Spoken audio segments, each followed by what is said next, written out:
बहुत। कमरे की पीली रोशनी में जब डॉक्टर राकेश ने फाइल बंद की तो पूरा माहौल जैसे किसी अदृश्य सन्नाटे में डूब गया।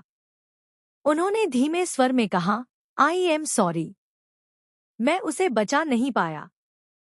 हर शब्द नेहा के दिल में चुभते हुए जैसे किसी अदृश्य तलवार की धार बन गए। उसकी आंखों में वो चमक बुझ गई जो कभी अजय के नाम पर जगमगाती थी। मित्तल विला की दीवारों ने आज पहली बार ऐसा सन्नाटा सुना था। अजय की मौत की खबर जैसे आग की लपट बनकर हर कोने में गूंज गई। कभी हंसी खुशी से भरे इस घर में अब सिर्फ धुआं था, टूटे रिश्तों का, अधूरे वादों का और उन तमाम सपनों का जो अब राख बन चुके थे। नेहा की नजरें फर्श पर टिक गईं। यादें एक एक कर मन में उमड़ने लगीं। अजय की हंसी, उसका हाथ थामना, बारिश में उसका कहना, नेहा डरना मत, मैं हूं ना। अब वही आवाज कानों में गूंज रही थी, पर जवाब देने वाला कोई नहीं था। बाहर सावित्री देवी का चेहरा पत्थर की तरह कठोर था। वह वही औरत थी जिसने हमेशा कहा था, अगर मेरे बेटे को कुछ हुआ तो इस लड़की को मैं कभी नहीं छोड़ूंगी।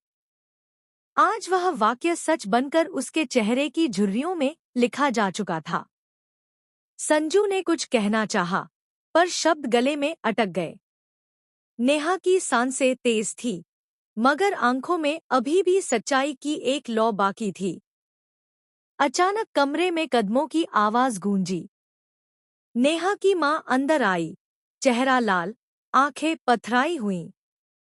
उसे किसी ने नहीं रोका, शायद सब उसकी हालत समझ चुके थे।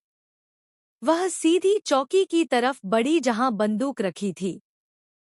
उसने उसे उठाया और बिना कुछ कहे नेहा की ओर तान दी। मां, नेहा चीखना चाहती थी, पर गले से आवाज नहीं निकली। संजू आगे बढ़ा, मां, क्या कर रही हैं आप? पर मां की आंखों में अब कोई चेतना नहीं थी, सिर्फ बदले की आग थी। तुम सब झूठे हो, उसने कांपते स्वर में कहा। मेरी बेटी ने कुछ नहीं किया, लेकिन तुम लोगों ने उसे दोषी बना दिया। बंदूक की नली हवा में